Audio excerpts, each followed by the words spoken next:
So next जो हमारा topic है that is the social and cultural policies of Britishers. अभी तक हमने जो हिस्ट्री में कवर किया है, मॉडर्न हिस्ट्री में हमने ब्रिटिश रूल के बारे में जब पढ़ा है तो हमने पूरा मिलिट्री अप्रोच पढ़ लिया है, ठीक है, जिसमें ट्रीटी पॉलिसीज हमारा कंप्लीट हो गया है। We have done the early acts, ठीक है, इसमें हमने अर्ली एक्ट्स पढ़े हैं टिल द रिवोल्ट ऑफ 1857 से पहले के जितने एक्ट्स हैं यहाँ तक हमने पढ़ लिए हैं। पॉलिटिकल कंसोलिडेशन कैसे किया, मिलिट्री कंसोलिडेशन कैसे किया। आज का जो हमारा एजेंडा है that is the social and cultural policies. India को पूरे तरीके से अपने कब्जे में अंदर करने के लिए ब्रिटिशर्स ने किस तरीके के सोशल एंड कल्चरल पॉलिसीज जो हैं उनको अडॉप्ट किया, कौन सी नई पॉलिसीज को इंडिया में लेके आए ताकि पूरे तरीके से इंडिया जो है इनके कंट्रोल में हो जाए। तो what were the different social cultural policies adopted by the Britishers?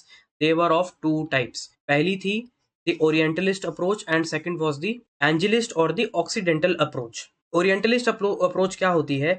Orientalist वो लोग होते हैं which are interested in Indian social cultural activities. ये वो लोग हैं जो इंडिया के कल्चर में इंटरेस्टेड हैं, इंडिया के कल्चर को पहचानने में इंटरेस्टेड हैं, उसको जानने में, उसके बारे में इंफॉर्मेशन नॉलेज लेने के लिए वो लोग इंटरेस्टेड हैं। एंड ईस्टर्न कल्चर को ये लोग काफ़ी प्रमोट करते हैं, ठीक है, ये ईस्टर्न कल्चर के बारे में ज़्यादा सोचते हैं। And what were the evangelist? Evangelist कौन थे? ये थे जो लिबरल लोग हैं, ठीक है, ये लिबरल मतलब ये लोग बहुत ज़्यादा रिलीजन में फॉलो करने वाले लोग नहीं हैं, मॉडर्न थिंकिंग वाले लोग हैं। एक तरीके से आप इनको बोल सकते हो दे वर दी मॉडर्न थिंकर्स, ठीक है, देवर लिबरल्स, देवर ह्यूमैनिटेरियन आइडियोलॉजीज के ऊपर काम करने वाले लोग थे। And they promoted western culture, ठीक है। सो पहले हम एक एक करके पहले ओरिएंटलिस्ट अप्रोच के बारे में पढ़ते हैं, फिर एंजलिस्टिक के बारे में जाएंगे। सो ओरिएंटलिस्ट अप्रोच थी क्या इंडिया में?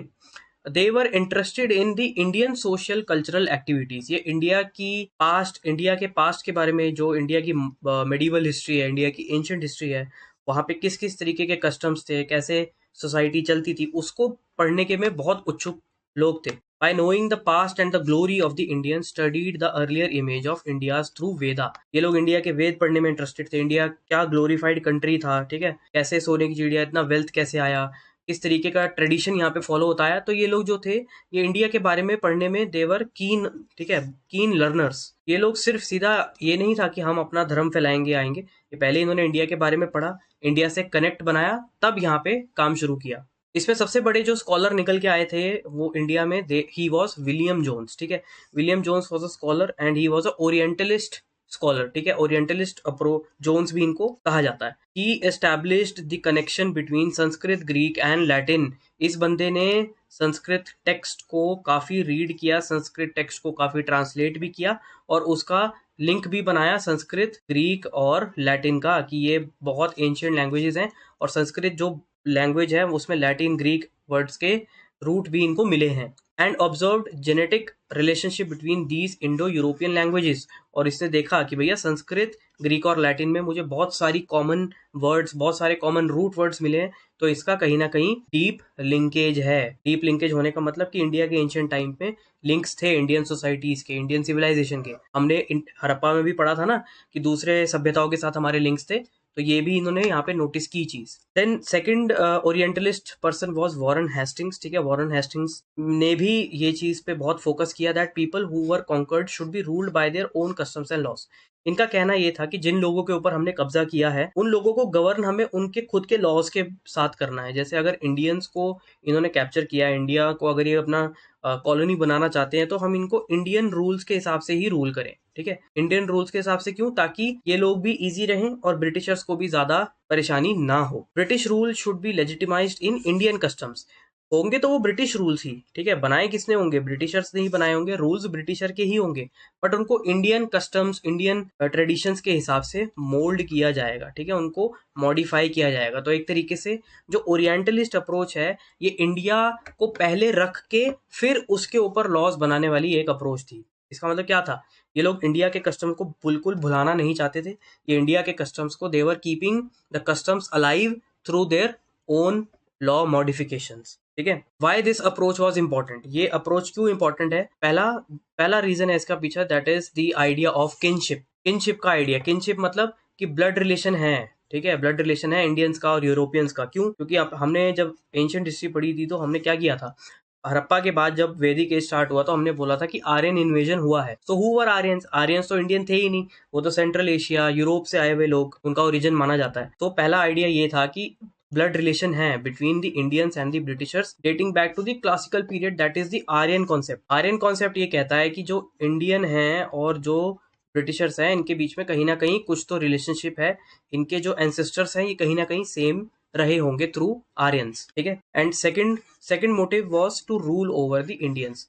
देखो दूसरा मोटिव तो हमेशा कॉमन रहेगा कि इंडिया को कॉलोनी बनाना है। कॉलोनी बनाने का मतलब इनको कॉलोनाइज करना है, इनको अपना गुलाम बनाना है। तो इनको अपना गुलाम बनाने के लिए इनको थोड़ा बहुत टॉफी देनी पड़ेगी, थोड़ा बहुत इनको समझना पड़ेगा, थोड़ा बहुत इनकी तरफ अफेक्शन दिखाना पड़ेगा। अगर बिल्कुल रूथलेस हो जाएंगे तो इंडियन साथ नहीं देंगे। तो इंडिया पे रूल करना है तो इंडियन के कस्टम्स को समझना पड़ेगा, इनकी तरफ थोड़ा सा अफेक्शन शो करना पड़ेगा। So these were the two approach which orientalist showed in India, ठीक है। ओरिएंटलिस्ट इस चीज को मानते थे कि अगर इंडिया में हमें ज्यादा लंबे समय तक रहना है तो इंडियंस के साथ हमें कुछ ना कुछ तो रिलेशनशिप मेंटेन करके रखनी पड़ेगी। तो these were the two reasons for orientalist approach. Orientalist approach से इंडिया में कंट्रीब्यूशन क्या हुआ, क्या सोसाइटल चेंजेस इंडिया में आए, क्या कल्चरल चेंजेस इंडिया में आए।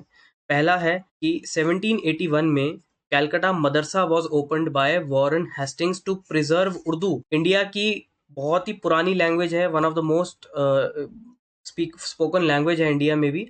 उसको प्रिजर्व करने के लिए वॉरेन हेस्टिंग्स ने बहुत बड़ा स्टेप लिया कि उर्दू को प्रिजर्व करने के लिए I will open a Calcutta madrasa in 1781। Then in 1784 Asiatic Society of Bengal, very very important, ठीक है। जितनी भी आप जब भी लेक्चर में कोई सोसाइटी के बारे में पढ़ेंगे कि ये सोसाइटी किसने फॉर्म की या कोई ऑर्गेनाइजेशन की फॉर्मेशन जब भी आप पढ़ोगे कि ये इसने बनाया ये इसने बनाया, तो आपको मैं एडवाइस करूंगा कि सारी सोसाइटीज वगैरह को एक पेज पे नोट डाउन अलग से करते रहना। तो in 1784 the Asiatic Society of Bengal was opened by William Jones, ठीक है। ओरिएंटलिस्ट जोन्स भी इन्हें कहा जाता है।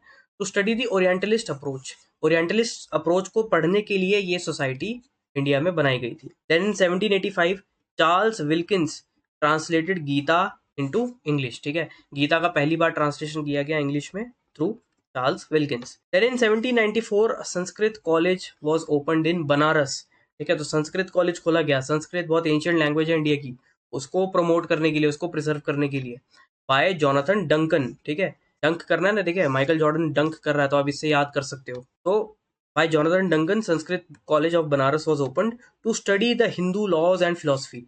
जो वैदिक एरा में हिंदू लॉज लिखे गए या हिंदू फिलोसफी जो लिखी गई, उनको पुराण में उपनिषद में उनको पढ़ने के लिए ये कॉलेज खोला गया था। Then in the year 1800 establishment of Fort William College at Calcutta by Lord Wellesley.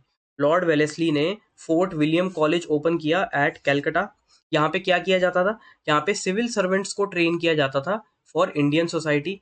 उनको इंडियन सोसाइटी के बारे में ट्रेन किया जाता था, उनको इंडियन कल्चर के बारे में पढ़ाया जाता था, इंडियन लैंग्वेजेस और इंडियन लॉज के बारे में उनको नॉलेज दी जाती थी। तो आप यहाँ देख रहे हो कि जितने भी कोई कॉलेज खुला है, कोई सोसाइटी खुली है ना, या कोई फोर्ट विलियम जो भी है, सिविल सर्विसेज को भी जो पढ़ाया जा रहा है उसमें इंडियंस को पहले रखा जा रहा है, इंडियन कस्टम्स इंडियन लॉज को पहले पढ़ाया जा रहा है, फिर उसके बाद दूसरा स्टेप विच इज इंडिया पे रूल करना हो रहा है। तो this was the orientalist approach, मतलब इंडिया फर्स्ट अप्रोच भी आप इसको कह सकते हो कि भैया इंडियंस के बारे में पहले जानेंगे, फिर इनके ऊपर राज करेंगे, इनके ऊपर फिर हम इनके ऊपर पूरी गुलामी करेंगे, ठीक है। So second approach which is the anglicist approach या फिर ऑक्सीडेंटल अप्रोच भी जिसको कहा जाता है, ये मॉडर्न है, ये सोच थोड़ी सी मॉडर्न है। ये सोच बहुत सारे लिबरल आइडियाज को प्रमोट करती है और वेस्टर्न कल्चर को प्रमोट करती है, ठीक है। कैसे, अभी देखते हैं। इसकी थोड़ी सी हम अगर देखें तो है क्या, ये आइडियोलॉजिकल चेंज आया कहाँ से। ये आइडियोलॉजिकल चेंज आया यूरोप से, ठीक है। यूरोप में भी उस टाइम बहुत सारे डेवलपमेंट्स हो रहे थे, तो कुछ तरीके के न्यू एटीट्यूड्स निकल के आ रहे थे, न्यू माइंड्स निकल के आ रहे थे, ठीक है। न्यू थिंकर्स निकल के आ रहे थे सोसाइटी में, बहुत बड़े बड़े फिलोसफर्स सोसाइटी में आ रहे थे जो क्या कर रहे थे, जो एग्जिस्टिंग नॉर्म्स हैं, जो एग्जिस्टिंग रूल्स चल रहे हैं, एग्जिस्टिंग नॉर्म्स चल रहे हैं, उनको चैलेंज कर रहे थे ये लोग। चैलेंज करने का मतलब क्या है कि जो ब्रेन वॉशिंग चल रही थी उसको अपोज करके खुद के नए आइडियाज को सामने लेके आया जा रहा था। सिर्फ इंडिया में नहीं, बाहर यूरोप में चर्चेस को अपोज किया जा रहा था इस टाइम पीरियड में। जो चर्च है, चर्च के अगेंस्ट लोग जा रहे थे, थोड़ा सा मॉडर्न सोच रहे थे, ठीक है। सो इसका जो इम्पैक्ट है वो इंडिया में भी देखने को मिला है।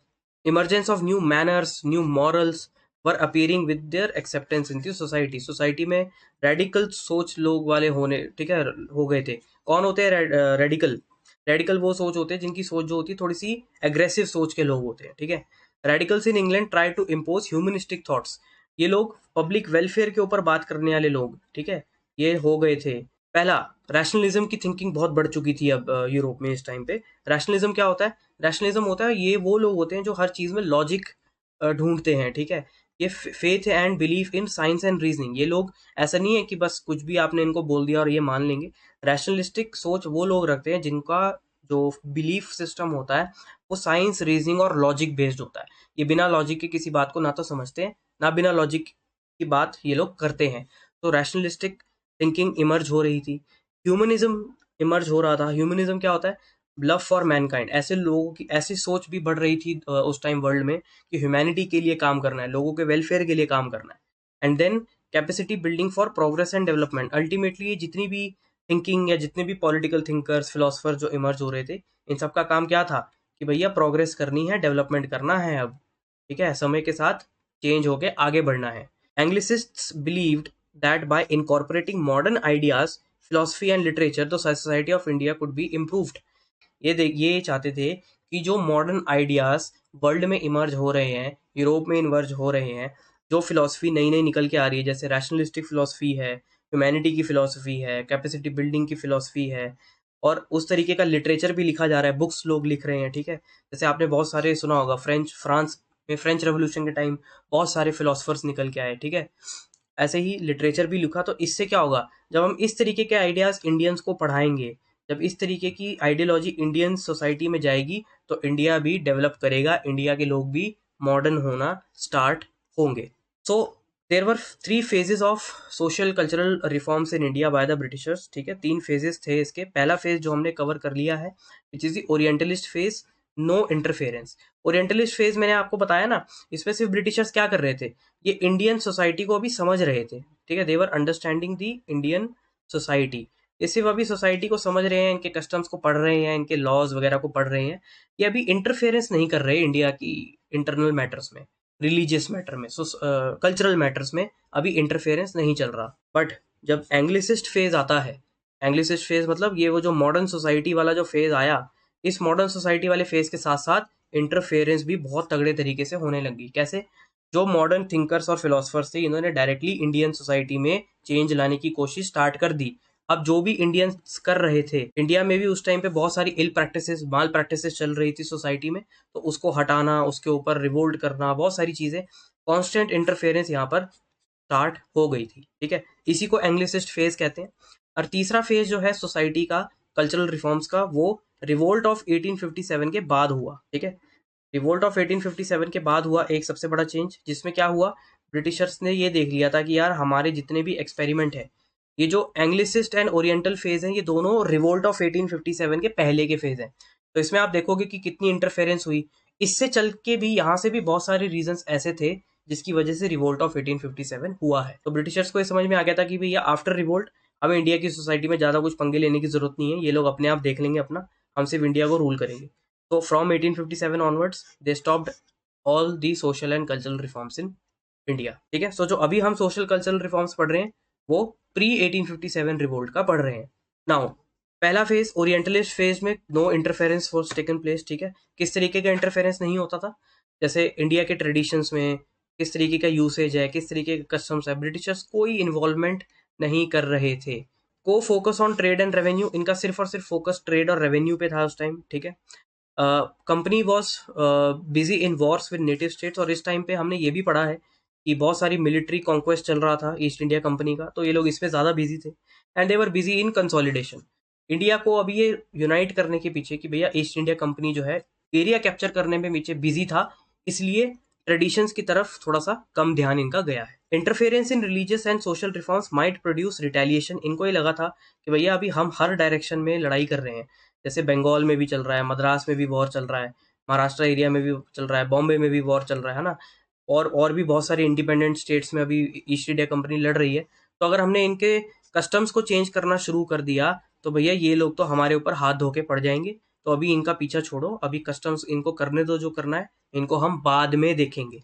सो they adopted the policy of neutrality in social religious matters. जब ओरिएंटलिस्ट फेज चल रहा था, इस time East India Company was busy in other things, और वो अदर थिंग्स हमने डिस्कस की हैं, मिलिट्री कॉन्क्वेस्ट में, पॉलिटिकल कंसोलिडेशन में, एरिया को कैप्चर करने में, एनेक्सेशन में बिजी थे। तो इन्होंने बोला कि भैया इन्हें अपने कस्टम्स को करने दो अभी अच्छे से, जो इनका मन करता है, अभी हम न्यूट्रल रहेंगे, जब टाइम सही आएगा तब हम इनके मैटर्स में इंटरफेयर करना शुरू करेंगे।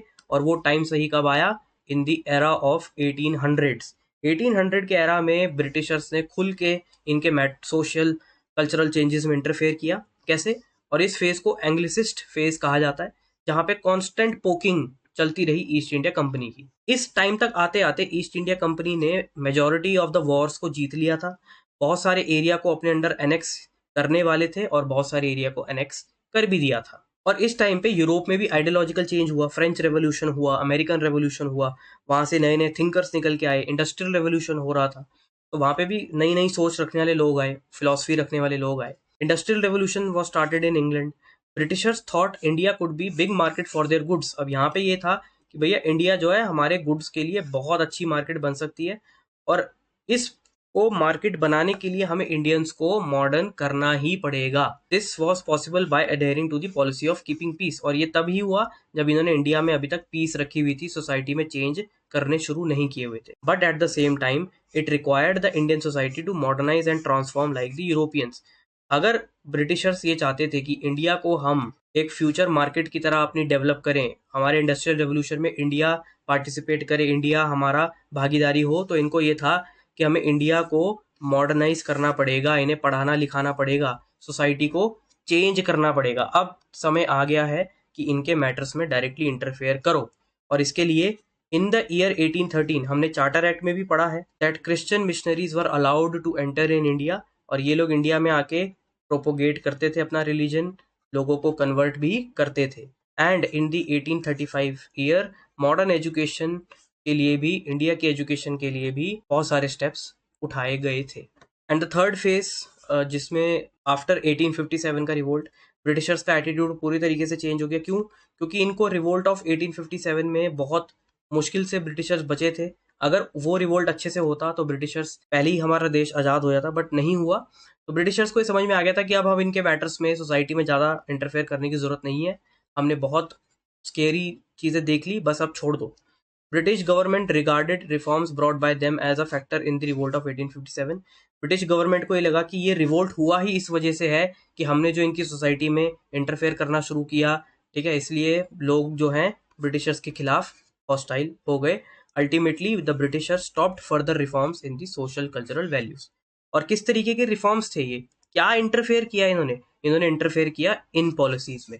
इंडिया में पहले फीमेल इन्फेंटिसाइड को लीगल माना जाता था, लोग कर देते थे, ठीक है, कन्या हत्या, ये तो आज भी कई जगह में प्रेवलेंट है। तो Lord Wellesley in the year 1802 prohibited the female infanticide, ठीक है। In the year 1829 William Bentinck prohibit sati, ठीक है, सती प्रथा को भी पूरी तरीके से बंद कर दिया गया। लॉर्ड एलनब्रो इन 1843 एबॉलिश्ड स्लेवरी को एबॉलिश कर दिया गया, ठीक है। इसमें इसके लिए लेक्स लॉ की रिपोर्ट बनाई गई और यूनिफॉर्म सिविल कोड के बारे में सबसे पहली बार बात भी इसी रिपोर्ट में की गई थी।